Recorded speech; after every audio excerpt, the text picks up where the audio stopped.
my name is Cristina Hurley, and I live in Canton, and I originally grew up in Puerto Rico, and that's where I started making jewelry. I took a class with a metalsmith in Puerto Rico, and her name was Jeanette Fosas, and I did very well in the class, so she asked me to be her apprentice, and that was back in 1990, and I decided to make a career out of making jewelry since back then. Terrific. Now, where did you go to school? I went to school to Rhode Island School of Design in Providence, Nice. Otherwise known as RISD. A lot of people know it as RISD. And so I transferred from a local art school in Puerto Rico to RISD and to the jewelry department. Wonderful. Yeah. So tell me a little bit about your unique styles here in the storefront of Canton. Sure. It's beautiful work.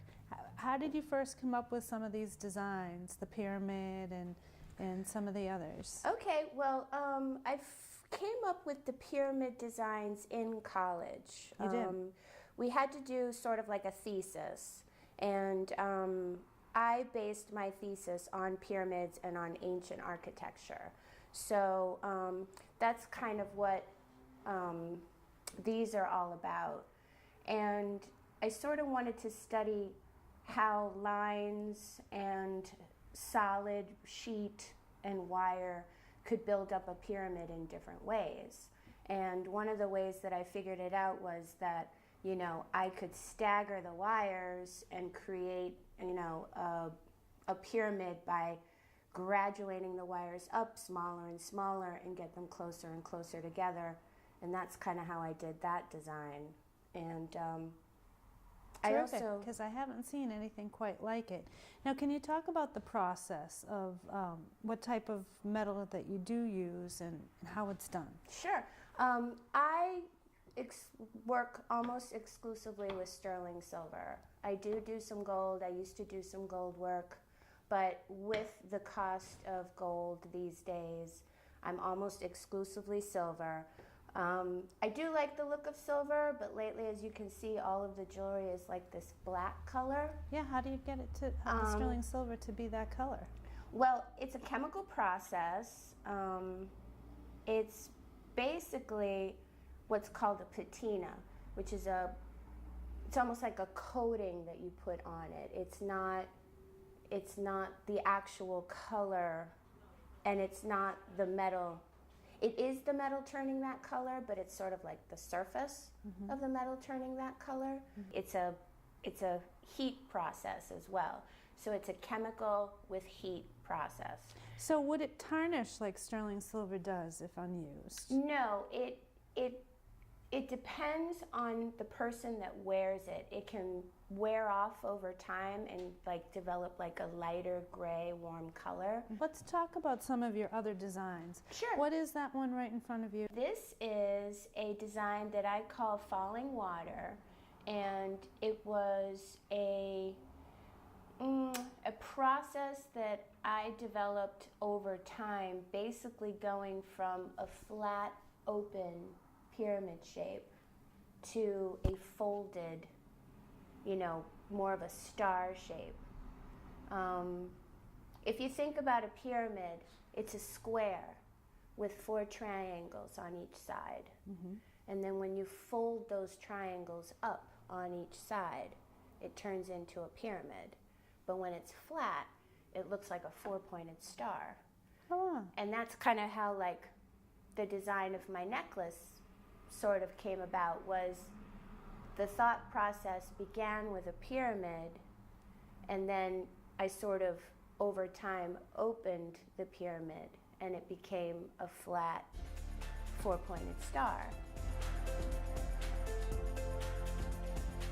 Cristina's designs in jewelry are certainly unique and eye-catching. She next takes me to her workspace to show me how it's done.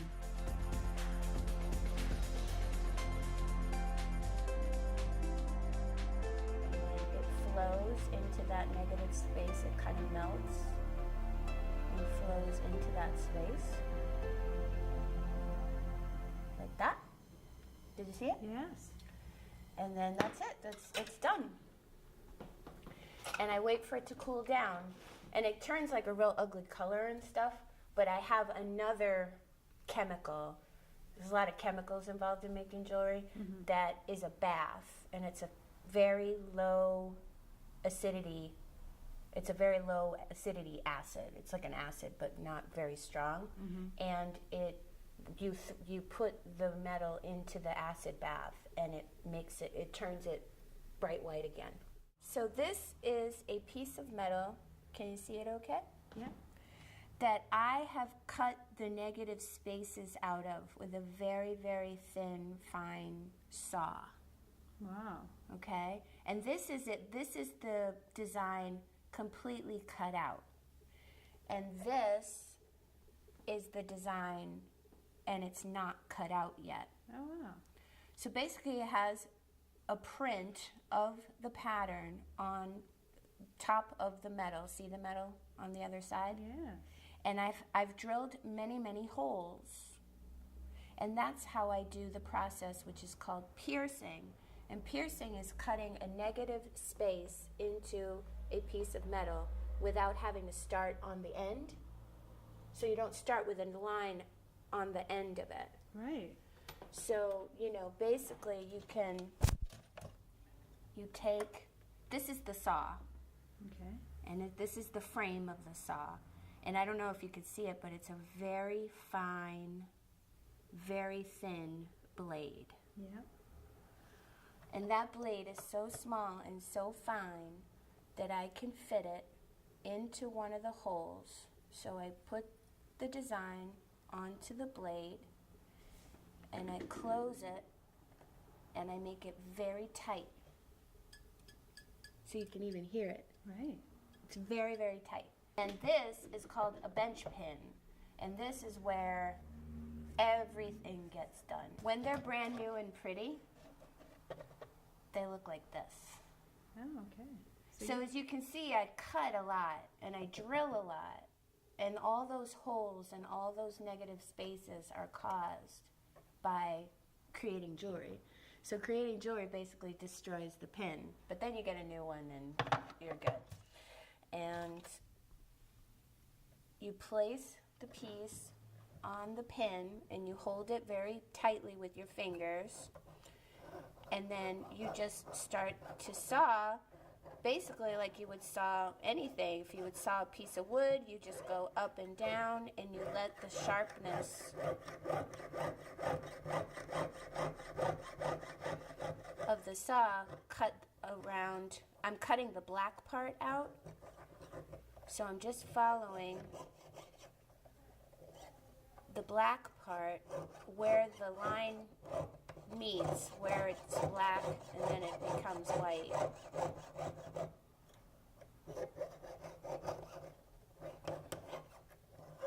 Then I turn, and the blade is very sharp, so I really don't have to put a lot of pressure on it.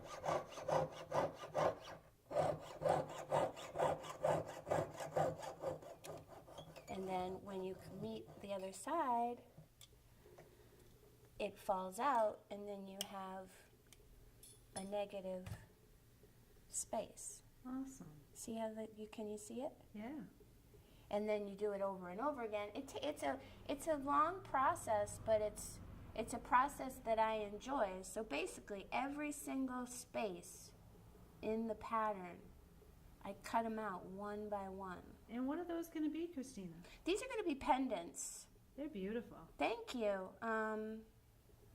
I have pictures of finished ones. I don't have a finished one here, but I put another layer of silver underneath it. Do you really? I do. So basically it would, after I cut it out, I solder it onto another piece of silver. Wow. And it becomes like a raised, it's elevated. Right. And then sometimes I'll put color in the spaces, or I'll put color on the lines.